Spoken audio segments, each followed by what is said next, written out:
नमस्कार, स्वागत है आप सभी का। कंपाउंड इंटरेस्ट टॉपिक हम कंटिन्यू पढ़ रहे हैं और आज की क्लास में हम नेक्स्ट टाइप के क्वेश्चन डिस्कस करेंगे जहां आपको दिन देखकर चक्रवर्ती ब्याज पूछ लिया जाता है। जैसे इस तरीके का क्वेश्चन आ जाता है कि 2 वर्ष और 200 दिनों का चक्रवर्ती ब्याज बताइए, या इस टाइप के क्वेश्चन आ जाते हैं कि कोई धनराशि है वो 3 वर्ष में 4 गुना हो गई, तो बताओ कितने वर्ष में 16 गुना हो जाएगी। और साथ में कुछ एग्ज़ाम में पूछे हुए इंपॉर्टेंट क्वेश्चन भी आज की क्लास में हम डिस्कस करेंगे। तो चलो शुरुआत करते हैं। और आज का जो पहला क्वेश्चन है कि कोई धनराशि 12.5% की दर से 1 वर्ष और 200 दिन में 4720 रुपये चक्रवर्ती ब्याज प्राप्त करती है, तो राशि बताइए। यानी मूलधन आपसे पूछा गया है। यहाँ तरीका वही लगाना है जो स्टार्टिंग में हमने लगाया था। जैसे 12.5% जो पहली वीडियो में जो बेसिक सीखा था चक्रवर्ती ब्याज का, वही यहाँ लगेगा। बस 200 दिन कैसे यूज़ करने हैं उस चीज़ को समझते हैं। 12.5% की फ्रैक्शन क्या होती है? 1/8। यानी मूलधन अगर 8 है तो मिश्र धन कितना होगा? 9 होगा। अब 2 वर्ष है तो यहाँ वर्ग कर देते हैं, 3 वर्ष है तो यहाँ घन कर देते हैं, क्यूब कर देते हैं। पर इस बार तो 1 वर्ष और 200 दिन है, यानी 1 वर्ष की फ्रैक्शन तो मैंने लिख दी 8 और 9। अब 200 दिन की फ्रैक्शन लिखनी है। जो 1/8 फ्रैक्शन है ये किस चीज़ की फ्रैक्शन है? वर्ष की फ्रैक्शन है। अगर वर्ष की फ्रैक्शन में मैं 365 का भाग दे दूं, यानी 1/8 क्या है? ये 1 वर्ष की फ्रैक्शन है। अगर इसमें मैं 365 का भाग दे दूं तो आप कहोगे 1 दिन की फ्रैक्शन आ जाएगी। और हमें कितने दिनों की फ्रैक्शन चाहिए? 200 दिन की, क्योंकि चक्रवर्ती ब्याज दे रखा है 1 वर्ष और 200 दिनों का, तो 200 दिनों की गुणा कर देंगे। यानी वर्ष की फ्रैक्शन में 365 का भाग देने पर 1 दिन की फ्रैक्शन आ जाएगी और उसमें 200 दिन की गुणा करने पर 200 दिन की फ्रैक्शन आ जाएगी। यहाँ से ये देखने से ही पता लग रहा है कि 25 8 200 होता है, 25 पर कट गया, ये भी 5 पर कट जाएगा, 5 5 25, और यहाँ 7 5 35, 5 दिया 15। यानी जो फ्रैक्शन हमारे पास आ गई वो 5/73 आ गई। तो इसे मैं कह सकता हूँ क्या, अगर ये 73 मूलधन है तो मिश्र धन 5 जुड़ जाएगा, कितना हो जाएगा? 78 हो जाएगा। यानी ये वर्ष की फ्रैक्शन आ गई और ये वाला जो वैल्यू है ये किसका आ गया? 200 दिन का। इन दोनों की मल्टीप्लाई करनी होती है, स्टार्टिंग में बेसिक हमने समझा था। तो यहाँ से अगर गुणा कर दे तो 8 तिया 24, 2 हासिल रहेगी, 7 8 56 और 2 58, 584 आ जाएगा। इधर मल्टीप्लाई कर दे तो 8 निम्मा 72, 7 7 मल्टीप्लाई कर देंगे 63 और 7 70, 702 आ गया। यानी मूलधन है 584, मिश्र धन है 702। तो यहाँ से जो साधारण ब्याज होगा वो हमें पता लग जाएगा कितना है? 118 है। सॉरी, चक्रवर्ती ब्याज, साधारण ब्याज नहीं, चक्रवर्ती ब्याज। इस केस में हमें जो यूनिट दे रखा होता है उसका हम भाग दे देते हैं और जो पूछा जाता है उसकी गुणा कर देते हैं। तो इस बार हमें दे क्या रखा है? कंपाउंड इंटरेस्ट दे रखा है। कितना? 4720। ये कितने यूनिट के बराबर है? 118 यूनिट के। और हमें जो पूछा गया है वो क्या पूछा गया है? राशि पूछी गई है। और राशि का यूनिट कितना है? 584। यानी मल्टीप्लाई होगी वो किससे होगी? 584 से होगी। इसे डिवाइड करना है, अलग अलग टेबल पढ़ सकते हैं। 11 चौका 44, कितना बच गया? 3, और 8 चौका 32, यानी किस पर कट गया? 40 पर। 40 की इसके साथ मल्टीप्लाई कर देंगे, हमें मूलधन प्राप्त हो जाएगा 0, 4 चौका 16, 8 चौका 32 और 1 33, 5 चौका 20 और 3 23। तो जो आंसर आ गया वो 23,360 रुपये आ गया। और यही राशि है, मूलधन है। तो मैं फिर से रिपीट करता हूँ कि फ्रैक्शन 1 वर्ष की आप डायरेक्ट लिख दोगे और 200 दिन की अलग फ्रैक्शन बना के मल्टीप्लाई कर दोगे। आगे तरीका सेम है, जो यूनिट दे रखा है उसका भाग, जो पूछा गया है उसकी गुणा। एक क्वेश्चन और इसी तरीके से देख सकते हैं, या 2 वर्ष कुछ दिन भी आ सकता है, तो उस तरीके का एक क्वेश्चन और देख लेते हैं। तो नेक्स्ट क्वेश्चन है कि कोई राशि 16 से 2/3% की दर से 2 वर्ष और 73 दिन में 15,190 रुपये हो जाती है, राशि बताइए। इस बार हमें मिश्र धन दे रखा है और समय दे रखा है 2 वर्ष और 73 दिन। तो देखिए जो रेट दे रखी है 16 से 2/3%, उसके हिसाब से जो फ्रैक्शन हो गई वो कितनी हो गई? 1/6। यानी मूलधन और मिश्र धन यहाँ अगर 6 है मूलधन तो मिश्र धन कितना हो जाएगा 7। 2 वर्ष कंप्लीट दे रखे हैं तो 2 वर्ष के लिए तो अलग अलग लिख दूंगा मैं। यहाँ 6 और 7 है तो अगले वर्ष के लिए भी 6 और 7 लिख दूंगा। पहले वर्ष के लिए भी 6 और 7, दूसरे वर्ष के लिए 6 और 7, या डायरेक्ट मल्टीप्लाई करके मैं 36 और 49 लिख सकता था। अब बात आती है कि आगे के जो 73 दिन है उसकी फ्रैक्शन क्या होगी। तो 1/6 जो फ्रैक्शन है वो पूरे वर्ष के लिए है। तो अगर मैं एक दिन की फ्रैक्शन निकालना चाहूँ तो 365 का भाग दे दूंगा और 73 दिन की निकालने के लिए एक दिन की वैल्यू को 73 से गुणा कर देंगे। ये 7 5 35, 5 या 15 किस पर कट रहा है 5 पर। तो जो फ्रैक्शन हमारे पास आ गई वो कितनी आ गई 1/30। तो बचे हुए 73 दिन के लिए अगर मूलधन 30 है तो मिश्र धन कितना होगा 31 होगा। क्लियर है, 30 में 1 जुड़ जाएगा 31। अब इनकी मल्टीप्लाई होगी क्योंकि ये पहला वर्ष, ये दूसरा वर्ष और ये बचे हुए 73 दिन। अगर इनकी मल्टीप्लाई कर दें तो 6 6 36 और 36 दिया 108 यानी 1080 वैल्यू आ जाएगी। इधर अगर मल्टीप्लाई करें तो 7 7 49 और 49 की मल्टीप्लाई किससे करनी है 31 से। तो 49 1 49 4 हासिल आ जाएगी। 49 दिया 147 और 4 151। तो मूलधन का जो यूनिट हमारे पास आया है वो 1080। मिश्र धन का जो यूनिट आया है वो 1519। हमें दे मिश्र धन रखा है और पूछा क्या गया है मूलधन पूछा गया है। तो मिश्र धन हमारे पास है 15,190। कितने यूनिट के बराबर है 1519 यूनिट के बराबर है। और हमें मूलधन पूछा गया है जो कितना है 1080। ये 1519 कट गया, एक ज़ीरो इधर लग जाएगी। जो आंसर आ गया वो कितना आ गया 10,800। यानी प्रिंसिपल है मूलधन है वो कितना है 10,800 रुपये है।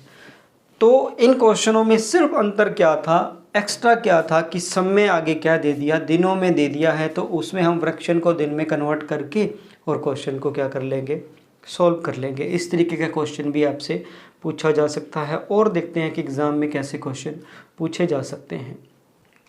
तो नेक्स्ट क्वेश्चन है कि एक व्यक्ति 4% की दर से कोई धनराशि उधार लेता है और ब्याज है वो 1 वर्ष के बाद चुकाता है और उसी राशि को वो आगे 6% की दर से उधार दे देता है और ब्याज है वो अर्धवार्षिक रूप से संयोजित करता है और जो लाभ प्राप्त कर लेता है वो 104 रुपये 50 पैसे लाभ प्राप्त कर लेता है। यानी जो उधार लिया है वो 4% की दर से और आगे जो दिया है वो 6% की दर से दिया है और साथ में जो ब्याज है वो भी अर्धवार्षिक संयोजित करता है। राशि पूछी गई है, मूलधन पूछा गया है। तो मूलधन मैं अपने तरीके से मान लेता हूँ 100 यूनिट, कि मान लेते हैं कि उसने 100 यूनिट उधार लिया। जिससे उधार लिया है उसको जो ब्याज चुकाएगा वो 4% के हिसाब से 1 वर्ष में चुकाएगा। तो 4% ही चुकाएगा, यहाँ कह देंगे 100 का 4 यूनिट वो आगे वापस चुकाएगा। अब बात आती है कि जिससे उसने उधार लेकर आगे जिसको दिया है उससे वो 6% प्राप्त करेगा और अर्धवार्षिक अगर ब्याज संयोजित करेगा तो 6% दर है वो क्या है वर्ष की है। तो 6 महीने में कितना ब्याज प्राप्त करेगा 3%। यानी पहले 6 महीने में भी 3 यूनिट 100 का 3% 3 यूनिट होगा और दूसरे वर्ष भी 3 यूनिट वो प्राप्त करेगा। साथ में क्या वो ब्याज का ब्याज, क्योंकि 6 महीने के बाद जो ये ब्याज बन गया वो संयोजित करेगा तो अगले 6 महीने के लिए इस 3 पर भी तो ब्याज लगेगा। तो इस 3 का जो 3% निकालेंगे तो 3 या 9/100 है तो कितना हो जाए 0.09 ये प्राप्त कर लेगा। तो इस हिसाब से आगे जो उसने उधार दिया है उससे टोटल 6.09 यूनिट वो ब्याज प्राप्त करेगा और जो चुकाएगा वो कितना 4 यूनिट। 4 यूनिट चुका दिया, प्राप्त किया 6.09। तो आप ही बताओ कितना लाभ प्राप्त कर लिया। तो 2.09 यूनिट उसने लाभ प्राप्त कर लिया और लाभ है कितना यूनिट कितने रुपए 104.5। तो 104.5 किसके बराबर है 2.09 9 के बराबर है और हमें राशि पूछी गई है यानी 100 यूनिट की वैल्यू पूछी गई है। इसकी हम क्या कर देंगे, गुणा कर देंगे। एक पॉइंट से एक पॉइंट कैंसिल हो जाएगा, एक एक्स्ट्रा पॉइंट की एक ज़ीरो लग जाएगी। यहाँ से अगर देखें तो 20 पाँजा 100 और 9 5 45, यानी 5 पर कट रहा है, 5 की इधर 1000 से गुणा कर देंगे तो आंसर कितना आ गया, 5000। यानी जो राशि है वो कितनी है, 5000। 5000 रुपये उधार लेकर वो 4% चुका देता है और आगे से 6% अर्धवार्षिक रूप से लेता है, तो उसे कितना लाभ होगा, 104 रुपये 50 पैसे। तो इस तरीके से इस चीज़ को फाइंड किया जा सकता है। नेक्स्ट क्वेश्चन देखते हैं। तो अगला क्वेश्चन है कि एक व्यक्ति ने 26,500 रुपये की राशि 10% चक्रवर्ती ब्याज की दर से अपने 2 बेटों के नाम जमा करवाई, जिसमें जो बड़ा बेटा है वो 15 वर्ष का है, छोटा बेटा है वो 13 वर्ष का है, और इस तरीके से जमा करवाई है कि जब दोनों 18 वर्ष के हों तब उन्हें बराबर राशि प्राप्त हो।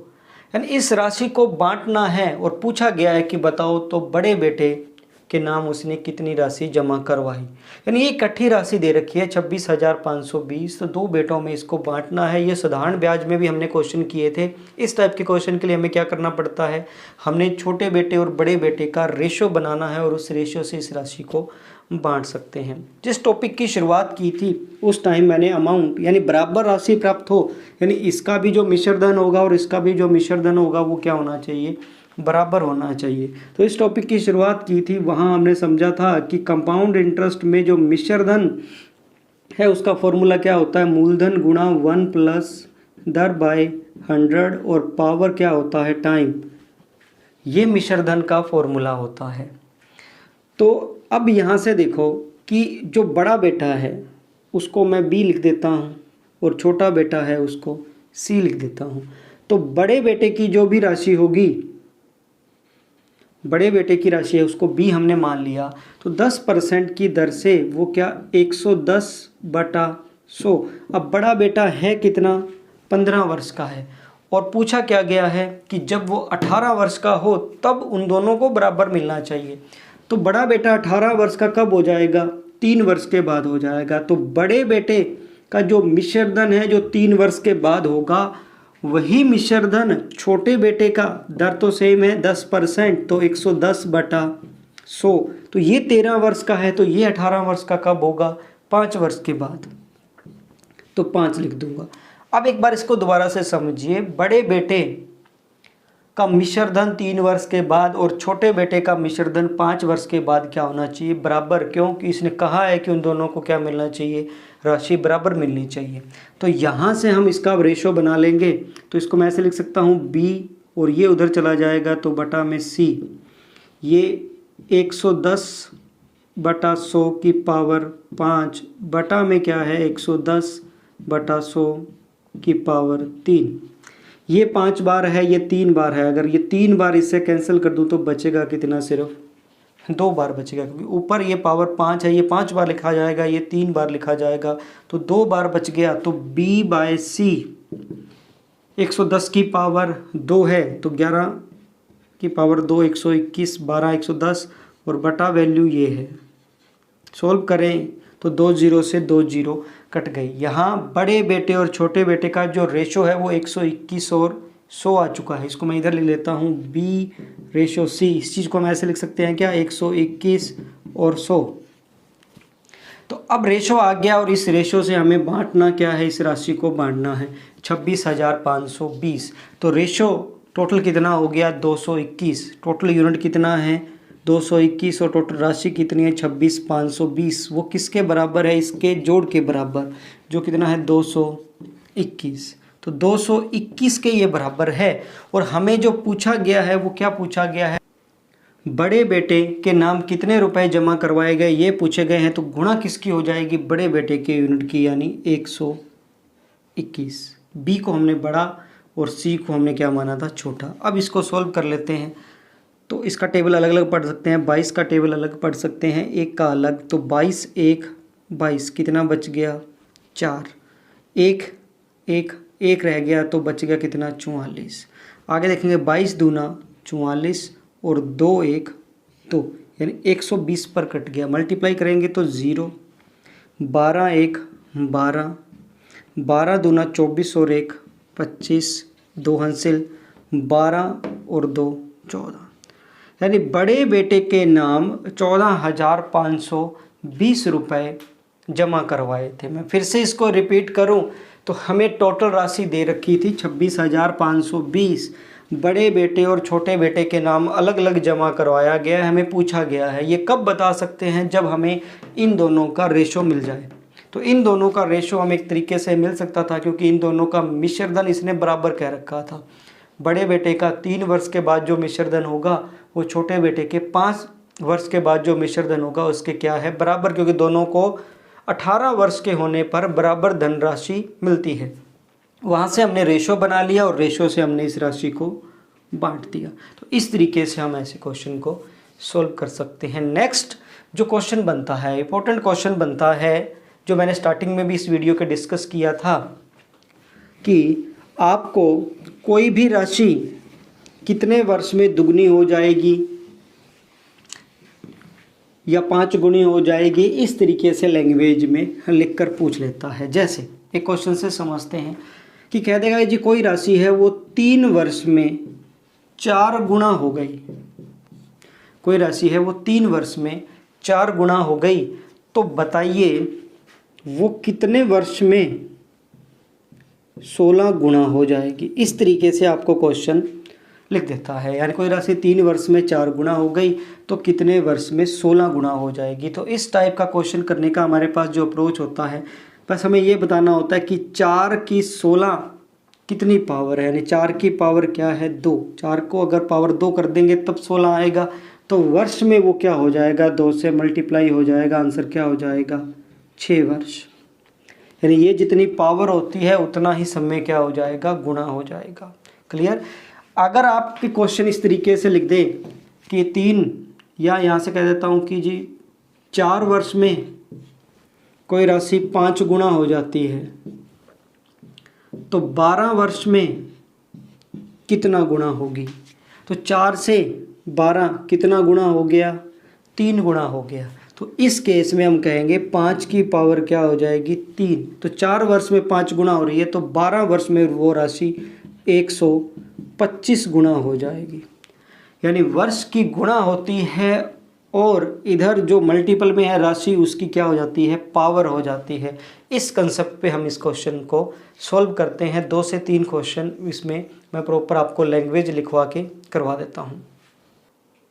तो क्वेश्चन है कि कोई राशि 3 वर्ष में 4 गुना हो जाती है तो कितने वर्ष में 64 गुना हो जाएगी। तो यहाँ से देखिए 4 से 64, तो 4 की पावर कितना हो गया, आप कहोगे जी 3 हो गया। अगर 4 की पावर 3 है तो इधर सब में क्या हो जाएगा, 3 से गुणा हो जाएगा, आंसर हो जाएगा 9 वर्ष में।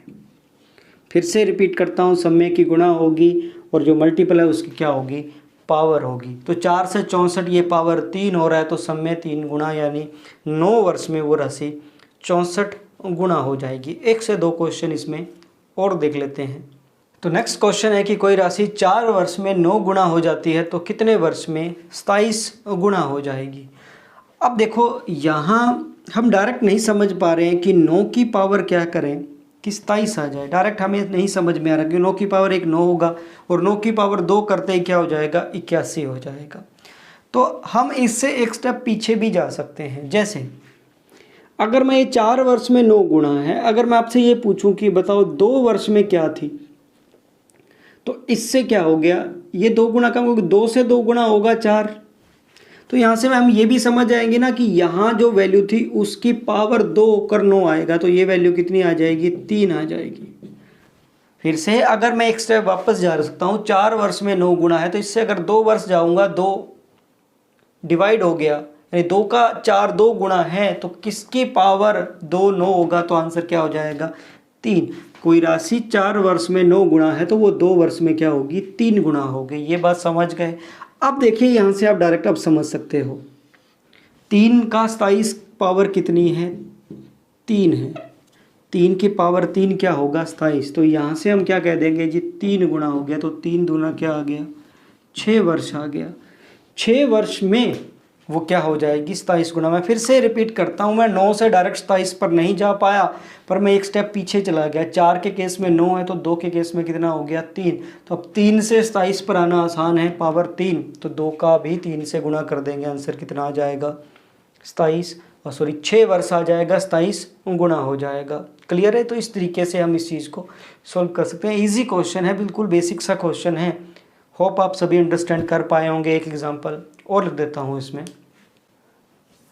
तो नेक्स्ट और आज की क्लास का लास्ट क्वेश्चन है ये कि 6 वर्ष में 4 गुना हो गई तो कितने वर्ष में 32 गुना हो जाएगी। अब यहाँ भी देखिए 4 की पावर अगर 2 करके देखेंगे तो 16, और 4 की पावर 3 करेंगे तो 64 हो जाएगा, यानी 32 तक पहुँचना पॉसिबल नहीं है। पर इससे मैं वापस जा सकता हूँ। जैसे 4 है, ये किसकी पावर 2 है, 2 की। 2 की पावर 2 करेंगे तो 4 है, यानी ये पावर 2 हुआ है तो 6 क्या हो गया, 2 गुना हो गया होगा। तो यहाँ से क्या वैल्यू आ जाएगी 3, यानी 3 वर्ष में कोई दुगुना है तो 2 की पावर 2 4 हो गया, तो 3 दूना 6 वर्ष में वो 4 गुना हो जाएगा। तो अब 2 से 32 पर जाया जा सकता है।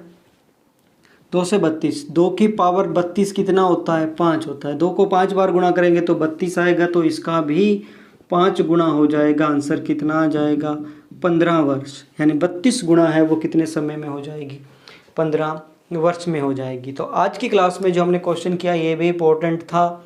इजी लेवल के एग्ज़ाम में ऐसा क्वेश्चन पूछ लिया जाता है, तो एक बेसिक सा कंसेप्ट है, इस तरीके से हम इसको कर सकते हैं। या दिनों से रिलेटेड क्वेश्चन पूछ सकता है, या कुछ 1-2 क्वेश्चन हमने एग्ज़ाम में आए थे वो भी डिस्कस किए थे। तो आज के लिए इतना ही।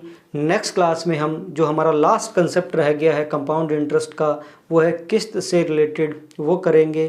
तब तक के लिए सबको नमस्कार। और एक जो रिक्वेस्ट हमेशा आपसे की जाती है कि इस चैनल को ज़्यादा से ज़्यादा स्टूडेंट के साथ शेयर कीजिए। धन्यवाद।